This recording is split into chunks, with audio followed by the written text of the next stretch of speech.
What's up? What's up, folks? What's up? What's up? Good morning. Welcome to Monday, April 12th, 2021 edition of the Midday Motivation. Glad that you are here. Thanks for joining us. Please go ahead and share this with your friends or followers. We're beyond glad that you're here. We're excited that you are here. Indeed. Because you could have been anywhere else. You could be anywhere else. But you are here. And we appreciate that. Indeed. You are here. And that is appreciated by us. What was I saying? Yeah, make sure you share this. I forgot. My bad. We're in Psalm 78. Oh, and if you're going to have a productive day, determined to have a productive day, go and put a boom in the comment feed. Let the world know you're here. Feel free to use that hashtag live_free_revolution. Okay. We're in Psalm 78. Psalm 78 is it's got a few verses. Larry Nia Wright. Hey there. Is that Larry or Nia? It's usually Larry, right? I don't know. I can't remember. I don't remember, but I've been praying for y'all lately. I miss seeing your faces. Hope all is well. Been calling your name out specifically. You and your family. Tu familia. The boys. It's Larry. Mm-hmm. All right, cool. I was going to my Bible. Oh, got sidetracked by Facebook. So this song is about God's kindness to rebellious Ephraim. Where are we? 71. 78. Thank you. This is a psalm, a contemplation of Asaph. Now, a contemplation, he's thinking over, he's mulling over some things. There are two things that we need to know. The first thing is this psalm gives us a history lesson, gives us a history reminder of who God is and what he has done. For those in the Old Testament, during that day and in the Old Testament, you could absolutely see he was reminding the people of what the Lord has done. For us, in our post-resurrection and ascension context, pre-tribulation, pre-rapture, we are able to look at this and remember what God has done and remind ourselves, if he did it before, he can do it again. Same God right now, same God back then. The same yesterday, today, and forever. Sorry. E flat. I don't even preach like that. Sorry. Go ahead. Okay. So here, Jesus, and this psalm has 72 verses. Oh, bless you. So we're gonna go ahead and roll on through. Give ear, O my people, to my law. Incline your ears to the words of my mouth. I will open my mouth in a parable. I will utter dark sayings of old. That is a reference to Christ. What's going on, Coach Cotty? What's happening? The guy that you all see on that says Major Chip Hazard. That's one of my football colleagues, the Kicks football coach. So make sure y'all say hello. Hello, Coach.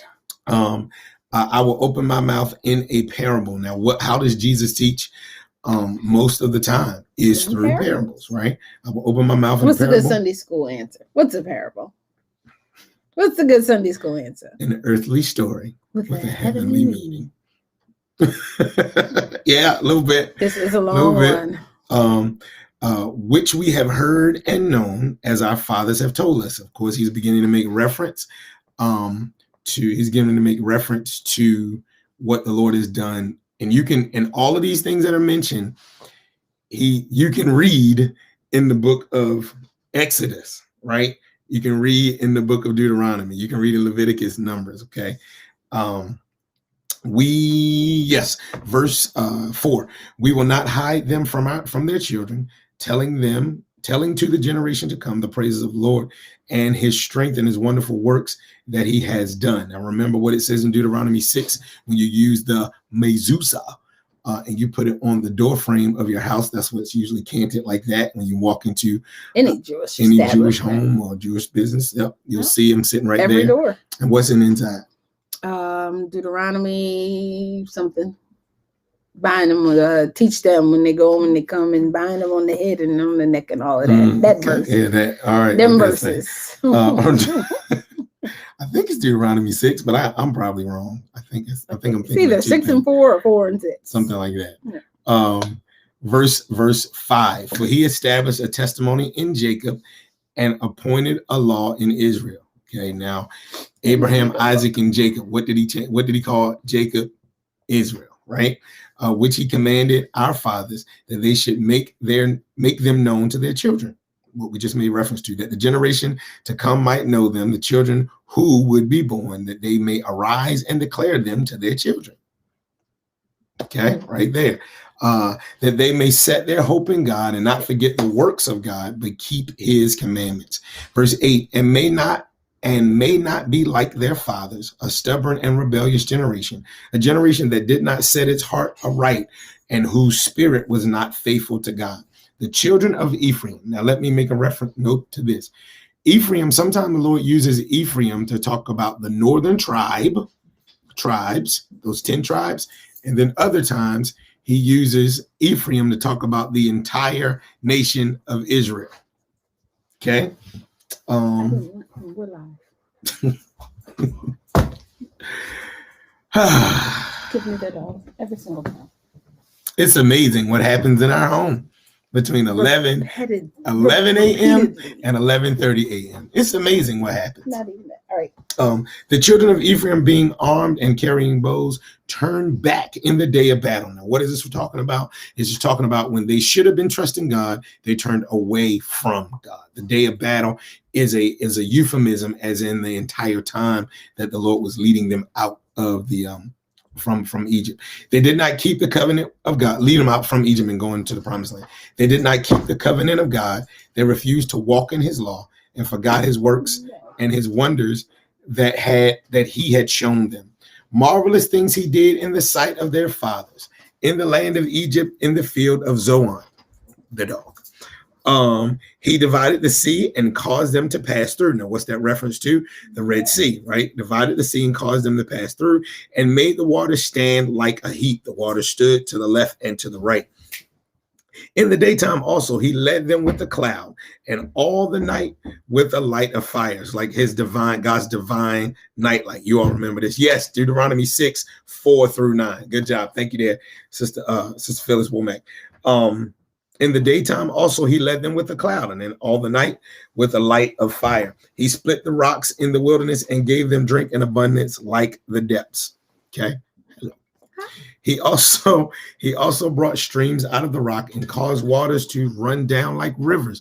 He's recounting all of these things the Lord has done. Verse 17, but they sinned even more against him by rebelling against the Most High in the wilderness. And they tested God in their heart by asking for the food of their fancy. Now, remember, what was God doing? He was raining down manna from heaven every day. He's raining down manna from heaven. What is manna? Manna is, what is it? It's God food. Okay. It's what you need. It was sweet like honey, right? It tasted good. And it was what God rained down every day. He rained it down every day except on the Sabbath, because on the Sabbath day, they were supposed to rest.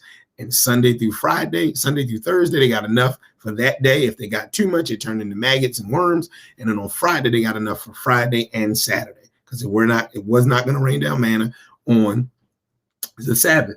Now, remember, they can complain about that. We want leeks and we want legumes and we want onions and we want garlic and all of these things we had. We want meat, all the stuff we had in Egypt. Well, guess what God did? He sent a wind like dust, and quails came. And quails began to fly so low that you could just grab them and kill it and eat it. But guess what? God did not allow them to enjoy all of the meat that they decided they wanted. That God took out those that were the strong because of their hardness of heart. The verse says, verse 18, they tested God in their heart. This is really a heart issue. And for us, we have to understand, if the Lord brought us Stuff to make your breath stink. You got it. And garlic too. And God is, if it's in your heart, that's what God is after. God is not after our hands. God is after our hearts, because our hearts are going to push our hands to do this or that. All right. Verse 19. Yes, they spoke against God. They said, can God prepare a table in the wilderness? Can God do this? God just opened the sea. Right? He just rained down manna. He just gave you quail. Really? You think I can't do it? Can he? Watch this. Verse 20, behold, he struck the rock so that the waters gushed out and the streams overflowed. Can he give bread also? Can he provide meat for his people? Therefore, we already know what therefore is therefore. The Lord heard this and was furious. So a fire was kindled against Jacob, of course, the house of Israel, and anger also came up against in Israel. So the Lord was upset at the fact that they did not, they did not want to trust him because verse 22, they did not believe in God. Now, again, that's trusting in God, because everybody that says, well, I believe in God, doesn't really believe in God. They believe in God, what they say. And if you were with us yesterday, the concept of God, but they don't believe in Jesus Christ and who God is. All right. And did not trust in his salvation, not salvation in saving from sin or the penalty of sin, but salvation in deliverance. Yet, verse 23, yet he had commanded the clouds above and opened the doors of heaven. He rained down manna on them to eat and gave them of the bread of heaven. Men ate angels' food. He said, that's not devil's food, Kate. That's angel food, Kate. Men ate angels' food. He sent them food to the full. They were full. They were satisfied. Whenever God feeds you, you will not be lacking.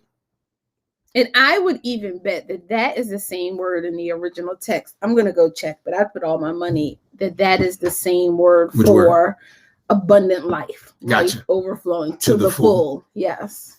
Yeah, I think so. To the full until it overflows. I think so. He caused the east wind to blow in the heavens, and by his power he brought in the south wind. He also rained meat on them like the dust, feathered fowl like the sand of the sea, what I was just talking about earlier. And he let them fall in the midst of their camp, all around their dwelling. So they ate and were well filled. And were well filled. Wow. I would have said it differently if I wrote it. I didn't write it though. For he gave them their own desire. It's a lot to be said in verse 29. So they ate and were well filled. Why? For he gave them their own desire. They were not deprived of their craving, but while their food was still in their mouths, the wrath of God came against them and slew the stoutest of them and struck down the choice men of Israel. Exactly what I was just saying. In spite of this, they still sinned. You ought to come a point that, when you keep saying it over and over and over again, that you like, okay, I'm good. I'm gonna just. In spite of this, they still sinned and did not believe in his wondrous works. Therefore, their days he consumed in futility, and their years in fear. When he slew them, then they sought him. When he slew them, then they sought them. Don't let us get to that point. And some people would suggest that we're at that point now, but we're not. We're not. And they returned and sought earnestly for God. Then they remembered that God was their rock and the Most High God, their Redeemer. Nevertheless, they flattered him with their mouth and they lied to him with their tongue. For their heart was not steadfast with him, nor were they faithful in his covenant. But he, being full of compassion, forgave their iniquity and did not destroy them. Yes, many a time he turned his anger away and did not stir up all his wrath. God is long suffering, for he remembered that they were but flesh, a breath that passes away and does not come again. How often they provoked him in the wilderness and grieved him in the desert. Yes, again and again they tempted God and limited the Holy One of Israel. Our unbelief limits God. Wow. Our unbelief limits God. Verse 42, They did not remember his power, the day when he redeemed them from the enemy, when he worked his signs in Egypt and his wonders in the field of Zoan. Could you go back to that? Sure. Your faith. No. Verse 41. Yes. Yes, again and again, they tempted God and limited the Holy One of Israel. If Our you lack of faith limits God. Like if you, and this Bible, that basically if you can conceive it, if you believe it, you can conceive it in your mind, he has to exceed it, which means whatever you can believe for, God is well able to do. What is the verse? Exceeding abundantly above all you could ask or think. That's it. Now Tim was able to do exceeding abundantly above all you could ask or think, according to the power that works in you. So if you can ask it or think it, he is able to exceed it. Your faith, wherever your faith goes, that's where you're willing to take your God. Wherever your faith goes, that's where God goes. And when you stop, when faith stops, to the level of your faith. That's it, to the level. So if you can believe for it, I challenge you to just push what you are believing for and not limit the Holy One in your life. Look, slide down. I know that ain't what the lesson about. You could slide down to verse 50. He made a path for his anger, and because the verses in between talks about those things that he did, and how that they were limited. He was limited in basically what he could do because of their lack of faith and the things that happened while they were there. More of the things that happened. I'm sorry, verse 49. He cast on them the fierceness of his anger, wrath, indignation, and trouble by sending angels of destruction among them. He made a path for his anger. He did not. Oh, got it. I'm like, what's he saying? He made a path for his anger, and he did not spare their soul from death, but gave their life over to the plague and destroyed all the firstborn in Egypt, the first of their strength in the tents of Ham. But he made his own people go forth like sheep and guided them in the wilderness like a flock. And he led them on safely so that they did not fear, but the sea overwhelmed their enemies. He took care of them, but the sea overwhelmed their enemies. He took care of them, but the sea overwhelmed their enemies. Verse 54, and he brought them to his holy border, this mountain, which his right hand had acquired. He also drove out the nations before them, allotted them an inheritance by survey, and made the tribes of Israel dwell in their tents. Yet they tested and provoked the Most High God and did not keep his testimonies. How many times does God have to prove how much he loves us? Insert song. How many ways must my love for you I show? I was thinking another song. But turned back and acted unfaithfully like their fathers. They were turned aside like a deceitful bow, for they provoked him to anger in their high places and moved him to jealousy with their carved images. In other words, they tried to make these different things. Well, this is our God. This God, nah. God does not dwell in carved images. Okay, carved or sewn or whatever. When God heard this, he was furious and greatly abhorred Israel, so that he forsook the tabernacle of Shiloh, which is the dwelling place, the tent he had placed among men. That was the Shiloh, Mount Shiloh, where God dwelled, if you will, and delivered his strength into captivity and his glory into the enemy's hands. Verse 63, the fire consumed their young men, and their maidens were not given in marriage. Their priests fell by the sword, and their widows made no lamentation. Then the Lord awoke from sleep. Now that's figurative. God does not slumber nor sleep. It's figurative that God says, you know what? Enough. Then the Lord awoke from sleep like a mighty man who shouts because of wine. So like if you get full of wine and get loud, that's what the reference is to. No, God, because it sounds like, God was sleeping. He woke up from a hangover. No, that's not what it's saying. And so what does it say? Verse 66, and he beat back his enemies and put put them to a perpetual reproach. You will never mess with us again. Verse 67. Moreover, he rejected the tent of Joseph and did not choose the tribe of Ephraim. Now, this is, of course, talking about the tribe or those 10 tribes. Of course, we know the northern kingdom and the southern kingdom, and later we have Judah.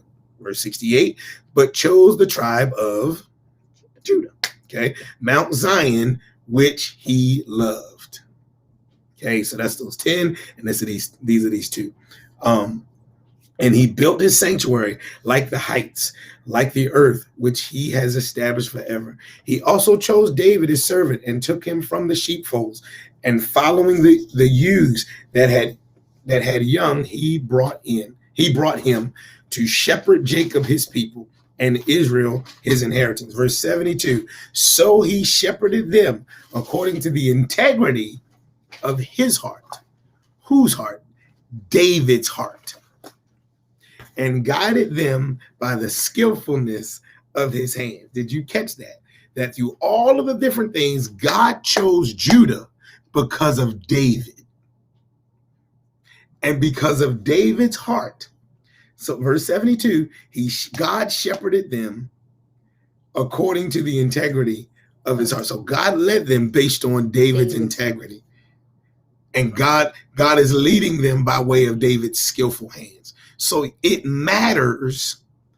The skillfulness of the leader matters. The skillfulness of the leader matters. Whoever the leader is in whatever context it is, it could be in ministry, on the job, in sports, in, whatever, like just whatever leader at the post office, whatever leader, the skillfulness of the leader matters, because we learned this in seminary and time is gone that your church, and this is in my pastoral, I forget the name of the class, I think it's pastoral studies. Anyway, your church will only go to the level of the pastor. And so if the pastor stops learning, absolutely, the pastor stops learning, the church can never go above that level because that's the level of that leader. But as long as the pastor is continuing to learn, the church will continue to grow. The church will continue to grow. As long as I'm growing, Mount Calvary can grow. As long as wherever you go, as long as wherever you are, as long as your pastor's growing and learning and seeing more, getting more into the face of God, the more the church can grow. All right. So you want to be in a place where the leader is growing. Even on your job, your leader every once in a while should go to some type of classes or something so that they can grow, so that you can grow. And if all you want to do is stay where you are, you might need to ask God to check your heart, because really you should want to grow further than where you are now. Even if you're retired, you should want to go further than where you are in your retirement or whatever context you may find yourself. Amen. Psalm 78. So you going? Go ahead. Nope. Go ahead. You going to PhD? Am I going to get a PhD? The devil. No, I'm not going to get a PhD. I'll go to some classes. I go to conferences. Mount Calvary makes sure I have opportunities to go to conferences, classes. And I'm not going back to seminary, graduate school. No. Come on. No. The people want to grow. Watch this. I'm not going to get a PhD. No. Why are you so adamant No. about that? I'll write a sermon. I'll write a book. I'm not writing no more papers and capstones. Even as a husband and as a father. Absolutely. Sorry, She want to grow. No, I'm talking about him. I know. But I'm not going back to no. She keep trying to put. No, you're not pushing me. No. I'm not pushing you. Watch this. There's some stuff on the horizon right now. I'm not pushing That's growth. you. God ain't pushing me. That ain't Jesus. I'm not saying it was. That ain't Jesus. I just asked a question. Look at all this that came from a question. The Lord. Anytime you got to defend like That's this, the wife. you running. That's Anytime you go all hype, your voice can went up 5 octaves. That's not the Savior. That's my spouse. Wife done gone up 5 octaves and whatnot. No, excuse me. No. I ain't going to get no PhD. Yeah. I'm good. Okay. I'm good with what I got. My college president always told us, he said, you can go to as much school as you want, But the question you got to ask yourself is, what am I going to do with this degree? What are you going to do with it? With a PhD? I don't need a philosophy degree. You don't. No. You're right. I don't. You don't need it. You see how you're growing? You're growing because you want to do something with what you're getting. I don't know. Yes, you do. That's what you laughing at? Take your little laughing emojis. It's the same thing. It's the same. Whatever you do, you should want to grow further in whatever you do. Yeah. All right. In that, going further, let us remember registration is now open to go ahead and secure your seat for the initial sermon of Deaconess Diane Hyman. So you should be able to see that link on the Facebook page and I believe the website. I know it's on the Facebook page. Should be on the website. He's chewing the chair. If you are an officer serving that day, you have already received your confirmation and your tickets in your email. So there's 10 of you. Yes, you already know who you are, and you already have your confirmations in your email account. So please go check them.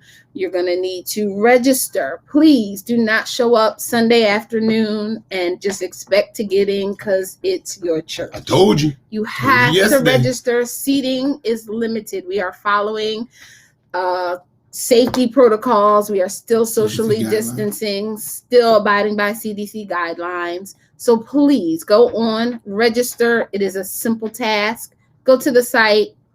Just click the link. It'll take you to the site. You put in your name, email address, and phone number. And I believe that's all you have to do. Make sure you get and bring it with you. Yeah, bring it with you. You can even download it on your phone. We have made it so simple for you. And I think when I last checked, there were 17 remaining seats. So you might want to get on if you have not secured your spot. Once again, if you are serving that day, you do not need to register. You should already have, outside of the choir and musicians, you should already have your confirmations in your email account. Thank you. Women's class this Wednesday. We are focusing on forgiveness. So for these next 2 weeks, we'll focus on forgiveness. And then for our blast for the month of April, we are focusing on forgiveness also. So all the month of April, forgiveness is our focus. That's all I have. It's more than enough. Sure. Positive. Okay. Yep. Also on next Sunday afternoon, there will be a digital program. There'll be a digital program that you can just scan the QR code and it'll come right up on your phone, that you can have it. Now, there'll be some printed ones for certain individuals, but if like you want one yourself to have it and whatnot, it'll be there for you. Okay. All right. That's it. That's all. Nothing else. We're over time. So y'all make sure you have a great day. Remember this. We love you. And you can't do a thing about it. All right. Grace and peace. We'll see you soon.